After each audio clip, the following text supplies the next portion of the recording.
Summon கொடுத்துருக்காங்க. 17ஆம் தேதி நான் நேரில் போகிறேன்.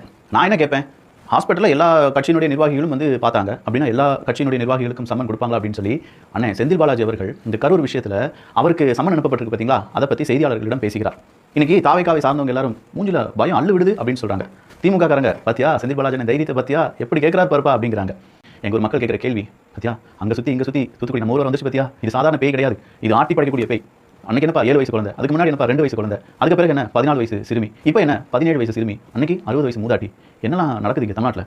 நான் சொன்னேன் எங்கள் ஊரில் எப்படியா நான் ஸ்ட்ரீட்டில் என் குழந்தை விட்டு அனுப்ப முடியும் அப்படின்னு சொல்லி நேற்று தானே சொன்னேன். இன்னைக்கு விளாத்திக்குளத்தில் 17 வயசு மாணவி +2 மாணவி கழிப்பறைக்கு போறேன்னு சொல்லிட்டு வீட்டை விட்டு வெளியில் போகிறாங்க, ஆளை காணலன்னு சொல்லி கேஸ் கொடுக்குறாங்க. கேஸ் கொடுக்கும்போது காவல்துறை அதிகாரிகள் ஐயோ அங்கே யாரும் இல்லை போலியே, எல்லாருமே எக்ஸ்ட்ரா டியூட்டிக்கு திருச்சி இங்கே போயிட்டாங்க போலி அப்படின்னு சொல்லி இந்த பெண்ணை தேடின கொஞ்சோண்டு காவல்துறை அதிகாரிகள் கடைசி வரை அந்த பெண்ணை கண்டுபிடிக்கல. அடுத்த நாள் காட்டு பகுதியில் அந்த பெண்ணை துண்டா வெட்டி போட்டு கொண்டு போட்டாங்க, பாலியல் வன்புணர்வு செஞ்சு கொண்டு போட்டாங்க அப்படிங்கிற இந்த செய்தியை கேட்கும்போது மனசு பதறிடுச்சு. அரசு பள்ளியில சுமார் 44 குழந்தைகள் மயங்கி விழுந்து அவங்க கொண்டு போய் அரசு மருத்துவமனையில் அட்மிட் பண்ணாங்க. இதற்கு காரணம் மதிய உணவு தான். மதிய உணவுல பள்ளி விழுந்துருச்சு. அந்த பள்ளி விழுந்ததால தான் ஃபுட் பாய்சன் ஆகி குழந்தைகள் அங்கே போய் அட்மிட் பண்ணோம். இப்போ அவங்க ஓரளவுக்கு நல்லா இருக்காங்க, வீடு திரும்ப தயாரான நிலைமையில இருக்காங்க. நிறையவே முரண்பாடுகள் தெரிஞ்சது. உண்மையிலேயே இதுல பள்ளி விழுந்து இல்லையா, இந்த பள்ளி விழுந்ததால என்ன மாதிரி விஷயங்கள் அரசு மருத்துவர்கள் கேட்கும்போது அவங்க 1 ல இருந்து 2 வாரங்கள் கொஞ்சம் அப்சர்வேஷன் தேவை, அடுத்த 48 மணி நேரம் நம்ம கண்காணிப்பு வச்சா மட்டும் போதும். இது ரொம்ப பாய்சன் கிடையாது, ரொம்ப விஷம் கிடையாது. 44 குழந்தைகள் ஏன்னா எல்லாமே வாமிட், அதுக்கப்புறம் உடல் சரியில்லாம போயிருக்கு, அது காரணம் சம்பந்தப்பட்ட பாக்டீரியா இதெல்லாம் சொல்றாங்க. இதெல்லாம் ஒரு பகுதி. இதுல அதிகாரிகள் விட்டு ஒரு விளக்கம் கொடுத்தாங்க பாருங்க, அதை தலை சுத்துச்சு. அப்பதான் நாங்க விசாரிக்கவே ஆரம்பிச்சோம். என்ன நடக்குதுன்னா குழந்தைகளாம் விழுந்து தெரிஞ்சிருச்சு, உடனே யார் சாப்பிடாதீங்க அப்படி தடுத்து நிறுத்திடும். எப்படி சாப்பிடாம தடுத்து நிறுத்துவீங்க? பள்ளி விழுந்தா பள்ளி உணவுல விழுந்துச்சுங்க, அந்த உணவை சாப்பிட வச்சுங்க ஏதோ 2 மணி நேரம் ஆகும் குறைஞ்சபட்சம். அது உள்ள போய் செரிமானம் பண்றது பிரச்சனை ஆகி வயிறு சரியில்லாம போகுது இல்லையா, அது டயரியாவா மாறும், வாமிட் எடுக்கிறது இல்லையா, இதுக்கு 1 மணி நேரத்துல 2 மணி நேரம் ஆகும். எப்படி நீ உடனே சாப்பிடும்போது அவன் வாமிட் எடுத்தானா எல்லாம் தடுத்து நிறுத்திட்டானா? இந்த பொய் கணக்கு சொன்னா பாருங்க, இந்த பொய்யில தான் ஒரு பிரம்மாண்டமான பூதத்தை அவங்க அடக்கறாங்க இருந்துச்சு. அது என்னன்றதான் இன்னைக்கு பதிவு இந்த வீடியோ பொறுத்த வரைக்கும் முழுமையாக நாங்க சொல்ல விரும்புறோம். அது என்னன்றதை பாக்குறதுக்கு முன்னாடி இது வந்துச்சு இல்லையா, உடனடியா திமுக அல்ல கையில என்ன பண்றாங்க, நாங்க போய் பார்த்தோம் கவுண்டபாளையத்துல, அங்க இருக்கிற குழந்தைகள் பாதிக்கப்பட்டாங்க, அங்க போய் பார்த்தோம், அவங்க நல்லா இருக்காங்க, அவங்களுக்கு எந்த பிரச்சனையும் இல்லை, ஜாலியா. அப்படின்னா நாங்க விசாரிக்கும் போது இந்த குறிப்பிட்ட கவுண்டம்பாளையத்தில் கூட நடுநிலைப் பள்ளி நாங்க என்ன விசாரிச்சோம்ன்றதை கொஞ்சம் பொறுமையா கேளுங்க, அப்பதான் உங்களுக்கு அந்த பூதாகரமான விஷயம் என்னன்னு தெரியும். அது என்ன அப்படின்னா, இந்த பள்ளிக்கூடத்தில் இந்த கவுண்டம்பாளையத்தில் கூட நடுநிலைப் பள்ளி இருக்கு, அதோட ஒட்டுமொத்த ஸ்ட்ரென்த் என்னன்னு கேட்கும்போது அங்க இருக்கிற நபர்கள் ஏறக்குறைய 350 ஏறக்குறைய சொல்றாங்க, ஏறக்குறைய 350க்கு மேல 350 குழந்தைகள் படிக்கக்கூடிய பள்ளி. சரி, இப்போ எங்களுடைய கேள்வி என்ன அப்படின்னா, அடுத்த கேள்வி எங்களுடைய முதல் கேள்வி என்னவா இருந்துச்சுன்னா, மொத்தம் எத்தனை பேருக்கு நீங்க மதிய உணவு சமைக்கிறீங்க? ஏன்னா 44 பேர் தான் அட்மிட் ஆயிருக்காங்கன்னா மதிய உணவு உட்கொண்ட குழந்தைகள் இருப்பாங்களே, அந்த மற்ற குழந்தைகள் என்ன ஆனாங்க, அவங்களோட நிலை என்ன, அதை பற்றியான விரிவான விஷயம் ஏதாவது சொல்லுங்கன்னு கேட்டா இல்ல மொத்தமே 44 பேர் தான் எடுத்துருவாங்க, ஒரு நாளைக்கு நாங்கள் 50 பேருக்கு சமைக்கிறோம் அப்படின்ற விஷயமா அங்கிருந்து கிடைக்குது. எங்கே? அந்த பள்ளிக்கூடத்துல இருந்து. ஓகே, இந்த விஷயத்தை அப்படியே வச்சு கொஞ்சம் டிஸ்ட்ரிக்ட் லெவலில் இருக்கக்கூடிய டேட்டாவை நாங்கள் தேடுறோம். அந்த டேட்டால இருந்து என்ன கிடைக்குது அப்படின்னா, மதிய உணவு கோயம்புத்தூர்ல இருக்கக்கூடிய கவுண்டம்பாளையம் பள்ளிக்கூடத்துக்கு கீழே இந்த மிடில் ஸ்கூல்ல எவ்வளவு பேருக்கு நீங்க வழங்கப்படுது அப்படின்னு கவர்மெண்ட் டேட்டா என்ன சொல்லுது அப்படின்னா 300 ல இருந்து 320 பேர். 300 ல இருந்து 320 பேர். உண்மையிலேயே அவங்க எவ்வளவு பேருக்கு சமைக்கிறாங்க? ஏறக்குறைய 44 ல இருந்து 50 பேருக்கு சமைக்கிறாங்க. 50 பேருக்கு சமைக்கிறாங்க. ஆனா கணக்கு காட்டுறது 300 ல இருந்து 320 பேர் காட்டுறாங்க. இது எப்படி? இந்த கணக்கு எப்பவுமே காட்டப்படுது. இதுதான் இந்த பள்ளி விழுந்துச்சுல, இது ஒரு வாரத்துல 2 வாரத்துல அந்த குழந்தைகள் சரியாயிரும் வச்சுக்கோங்க. இது கோயம்புத்தூர்ல பள்ளிக்கூடம் நடந்தா இந்த செய்தியா வந்துச்சு, இதே கிராமப்புறம் நடந்துச்சு வச்சுக்கோங்க, தெரியாமையே போயிருக்கும். எத்தனை குழந்தைகள் என்ன நிலைமைக்கு ஆச்சு கூட நமக்கு விவரம் தெரியாது. இது அன்றாடம் அரசு பள்ளி நடக்கக்கூடிய விஷயம் வச்சுக்கோங்க. ஒரு பள்ளிக்கூடத்துல கூடிய அந்த உணவு கூடத்தை கூட ஒழுங்கா வச்சுக்க பக்கு இல்ல, இது ஒரு பக்கம் இருக்கட்டும். இது நடக்கிற பெரிய பிரச்சனை என்ன அப்படின்னா, 320 குழந்தைகளுக்கு சமைக்கிறதாவும் தினமும் உணவு கொடுக்கறதா சொல்லிட்டு நீ 50 குழந்தைகளுக்கு சமைக்கிறீங்க, மீதம் இருக்கக்கூடிய அந்த கணக்கு இருக்காது. எதுல எழுதுன? காந்தி கணக்குலையா? நான் கேட்கிறேன். இந்த கணக்கு தான் எங்களுக்கு மேற்கொண்டு அதை விசாரிக்க தோணுச்சு. நேற்று ஏன் வீடியோ போடலைன்னா, இது விசாரிக்கல நைட்ல பொழுது போயிருச்சு. அது விசாரிக்கும் போது ஏற்கனவே 250க்கு மேற்பட்ட மதிய உணவு இல்லையா, உணவு வழங்கு திட்டம், அது எல்லாமே போலி கணக்கு. ஏற்கனவே 250 குழந்தைகளுக்கு எக்ஸ்ட்ரா எழுதி காசா ஆட்டைய போறாங்க. அதான் உண்மை. இது உங்களுக்கு புரியுதா? அப்போ ஒரு பள்ளிக்கூடத்துல 50 பேருக்கு சமைச்சிட்டு 250 போலி கணக்கை நீங்க எழுதுறாங்கன்னா அந்த பள்ளிக்கூடத்துக்கு சரியா தெரியல. ஆனா மாவட்ட லெவலில் இது நடக்குது. 250 பேருக்கு போலி கணக்கு ஒரு பள்ளிக்கூடத்தில் எழுதுறாங்கன்னா தமிழகம் முழுவதும் அரசு பள்ளிக்கூடங்கள் 43,000 பேருக்கு, அரசு உதவி பெறும் பள்ளிக்கூடங்கள் அடுத்து வரேன், அரசு பள்ளிக்கூடத்தில் மட்டும் 43,000 பள்ளிக்கூடங்கள் இருக்குது. இதுல எவ்வளோ ஒட்டுமொத்தமா நீங்க மதிய உணவு கொடுக்குறீங்க கேட்டா 46 லட்சம் பேருக்கு இவங்க மதிய உணவு கொடுக்கறதா டேட்டா வச்சிருக்காங்க.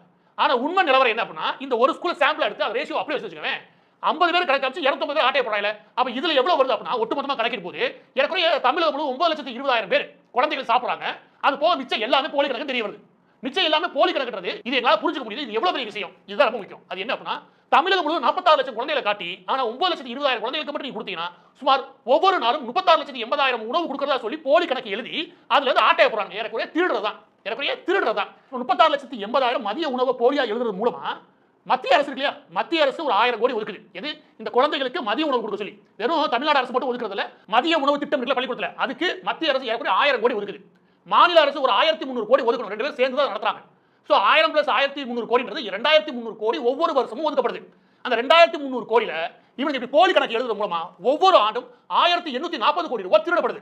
எவ்வளவு 1840 கோடி ரூபாய் குழந்தைகளுக்கு சமைச்சு கொடுக்கறதா சொல்லி போலி கணக்கு எழுதப்படுது. இதுல எக்ஸ்ட்ரா சில என்னது அழுகி போன முட்டை உள்ள சேர்த்து விடுறது, ஆவார காய்கறிகள் உள்ள சேர்த்து விடுறது, எங்கேயுமே விற்காத அரிசி அதுக்கு உள்ள திணிச்சு விடுறது, நாள்பட்ட விலை போகாத ரேஷன் கடையில் கிடைச்ச அரிசியெல்லாம் மாத்தி உள்ள அனுப்புற கதையெல்லாம் விட்டு வச்சுக்கோங்க. எனவே எல்லா போலி ஒர்க்கும் நடக்குது இந்த டெண்டர் வேலையாங்க. ஆனா இது பெரிய பிரச்சனையே இந்த போலி கணக்கு எழுதுறதா. இதன் மூலமா ஒவ்வொரு ஆண்டும் 2300 கோடி ஒதுக்கப்பட்ட இடத்துல 1740 கோடி திருடப்படுதுன்னா சுமார் இந்த 5 வருஷத்துல மகேஷ் பொய்யாமல் இவர் தான் ஒரே அமைச்சர், வேற யாரும் கிடையாது. ஊர்ல ஏகப்பட்ட படம் எங்களுக்கு படம் போட்டோ எடுக்க வேண்டியது, வீடியோ எடுக்க வேண்டியது, டக டக டக டக இந்த வீடியோ ஜகஜாலத்துல குறைச்சு வச்சுக்கோங்க. விளம்பரத்திலேயே இந்த கவர்மெண்ட் ஓடுது. இந்த 5 வருஷத்துல மகேஷ் பொய்யாமொழி இந்த மதிய உணவு திட்டத்தின் மூலமா மட்டும் சும்மா 9200 கோடி ரூபாயை ஆட்டை போட்டுருப்பாரு. அதாவது 9200 கோடி ரூபாயை போலி கணக்கு எழுதி வராத மாணவர்கள் வந்து சாப்பிடாத மாணவர்களை அந்த கணக்குல சேர்த்து அவங்களுக்கு சேர்த்து ஒதுக்கப்பட்டதா சொல்லி அந்த உணவு தயாரிக்க தேவையான சப்ளை இல்லையா சப்ளை கொடுத்ததா சொல்லி கவர்மெண்ட்ல கணக்கு எழுதி 9200 கோடி ரூபாயை அவங்க வீட்டை கொண்டு போயிட்டாங்க. இது புரியுதா? எவ்வளவு நீங்க ஏதோ ஒரு பள்ளிக்கூடத்துல தப்பான கணக்கு நினைச்சாங்க. இதை எடுத்து நாங்க பார்க்கும்போது இந்த கொள்ளையோட அளவு எவ்வளவு தெரியுது. இவ்வளவு பெருசு 9200 கோடி ரூபாய் மதிய உணவு திட்டத்தின் மூலம் மட்டும் நீங்க கொள்ளையடிக்கிறானா இந்த அரசு பள்ளிக்கு ஒவ்வொரு ஆண்டும் ஒதுக்கக்கூடிய நிதி எவ்வளவு தெரியுமா? 50000 கோடி, 48000 கோடி.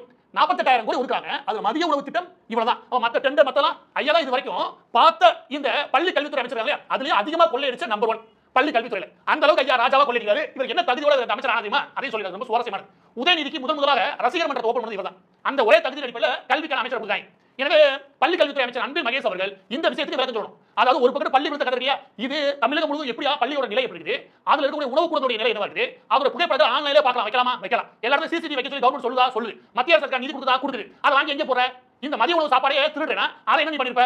எனவே இவங்க எதுவுமே வெளிப்படைத்தன்மைக்கு வரக்கூடாது தீவிரமா இருக்காங்க. அதனாலதான் மதிய உணவு திட்டத்தை மட்டும் 9200 கோடி கொள்ளையடிக்க முடியுது. அப்ப 48000 கோடி ஒதுக்கினாலே அதுல எவ்வளவு கொள்ளையடிச்சிருப்ப. இது இப்படி போயிட்டு இருக்கும் போது அங்க மாணவர்கள் படுத்து கிடக்கும் போது ஒரு அமைச்சரா பதில் சொல்லணுமா இல்லையா? ஓடி போய் நடிக்க சொன்னா அழுது நடிச்சியா இல்லையா? இதுக்கு மிகச்சிறந்த நடிகர் பட்டம் வாங்கியா இல்லையா? இப்ப இதுக்கு பதில் சொல்லணுமா இல்லையா? இதுக்கு பதில் சொன்னா அடுத்த கேள்வி என்ன நினைக்கணும்? இந்த கேள்வி எந்த கேள்வி? ஆமா 44 பேர் சாப்பிடுறாங்க, 250 பேருக்கு மீல்ஸ் ரெடி பண்ணதா சொல்றீங்க. அத அந்த 250 பேர் எங்க போனே? எல்லாரும் வீட்ல இருந்து சாப்பாடு கொடுத்து சாப்பிடுறாங்க. மாணவர்கள் 3/4 பேர் கேட்டப்ப இல்ல நான் வீட்ல இருந்து கொடுத்துறோம் இங்க சாப்பிட மாட்டோம். அப்ப இங்க சாப்பிடும்போது 44 பேர் தான். மிச்சதெல்லாம் இவங்க ஆட்டே போறாங்க கணக்கு எழுதி.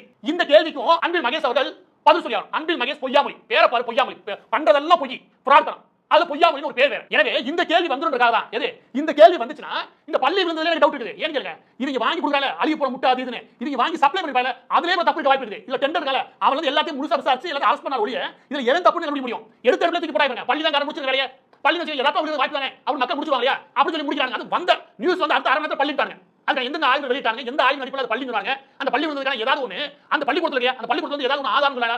எந்த நபரையுமே அந்த பள்ளிக்கூடத்தை அனுமதிக்க மாட்டாங்க. போலீஸ் கூட ப்ரொடெக்ட் ஆயிடுச்சு. பள்ளிக்கூடத்தை அனுமதிக்க மாட்டாங்க, குழந்தைகளை பார்க்க அனுமதிக்க மாட்டாங்க, அந்த பள்ளிக்கூடத்துல ஆசிரியர் பார்க்க அனுமதிக்க மாட்டாங்க, சமயக்கூடத்தில் அந்த குறிப்பிட்ட நபர் இருப்பாங்க ஊழியர்கள் அவங்களை பார்க்க பேச அனுமதிக்க மாட்டாங்க. எல்லாத்தையும் ப்ரொடெக்ட் ஆகி இதுவே 5 வருஷத்துக்கு முன்னாடி நடந்ததா இந்நேரம் கண்டிப்பா எல்லா செய்தி சேனலும் இங்க அந்த பள்ளிக்கூடத்தை சுத்தி சுத்தி சுத்தி சுத்தி ஒவ்வொரு மாணவருடைய பெற்றோர்கிட்டையும் மைக் நீட்டி உங்க குழந்தை எப்படி பெற்றீங்க, எங்க பெற்றீங்க, எப்படி வளர்த்தீங்க, என்ன நிலைமையில இருக்குது, நான் எதிர்காலத்துக்கு என்ன யோசிச்சீங்க, அது என்னவா வரும்னு நினைச்சீங்க, அது இப்படி ஆயிடுச்சு அப்படின்னு சொல்லி 3 நாள் விவாதம் பண்ணிருப்பாங்க. கேட்டா இன்னைக்கு திமுக கவர்மெண்ட்ல பொட்டி செய்தி போட்டு கண்டிப்பாங்க. எல்லா செய்தி நிறுவனமே வாயை விட்டு தான் குறைக்கிறாங்க. சத்தியமா சொல்றேன் செய்தியாளர்கள் வெக்கமே கிடையாது. இதெல்லாம் கேட்டதுக்கு அப்புறம் ஆங்கில ஊடகம் சொன்னதுக்கு அப்புறம் செய்தியா போறாங்க.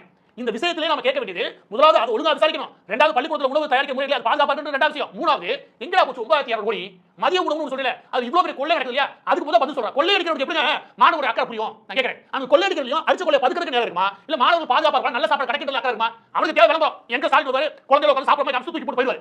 அதுக்கடுத்து நாம தான் இழிச்சாவாங்க. இது விளம்பரத்தால ஓட்டாங்க. இங்க பாருங்க விளம்பரத்தை 3 நாளைக்கு முன்னாடி என்ன விளம்பரம்? நமது பள்ளி நமது பெருமை, அரசு பள்ளி நம் வலிமை. எது உங்க வலிமை சொல்லி அரசு பள்ளியை காமிச்சு கணக்கு எழுதி நல்லா ஆட்டை போடலாம். அது எங்களுடைய வலிமை. யாரு? கருணாநிதி குடும்பத்தோட வலிமை. அதுக்கு நான் ஆதாரமா நிக்கிறேன் அப்படின்னு சொல்லி அன்பில் மகேஷ் விளம்பரம் போடலாம். அப்படி வேணா போடு. எனவே இறுதியாக தலையில உரைக்கிற மாதிரி சொல்லிக்கிறீங்க. இது கோயம்புத்தூர்ல கவுண்டபாளையம், கோயம்புத்தூர் நடுவுல சென்ட்ராத்த சிட்டிக்கு உள்ள நடக்குது.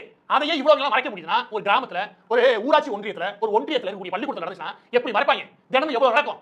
இது ஒரு பக்கெட். இன்னொரு பக்கெட் என்ன? இன்னொரு பக்கெட் இப்படி மாணவர்கள் கணக்கு காமிச்சு கொள்ளையிலாங்களே இவங்க விளங்குவாங்க. இந்த 2 மண்டல வைக்கணும். அதை விட்டுட்டு இவங்க போற அட்வர்டைஸ்மெண்ட்ல ஏதோ எம்ஜி சாப்பிடுற மாதிரி அட்வர்டைஸ்மெண்ட் போடுவாங்க. சாப்பிடுற மாதிரி பார்த்து நினைச்சுக்கோ அந்த சாப்பாட்டுல கையை வச்சார். எவ்வளவு? 9200 கோடி மதிய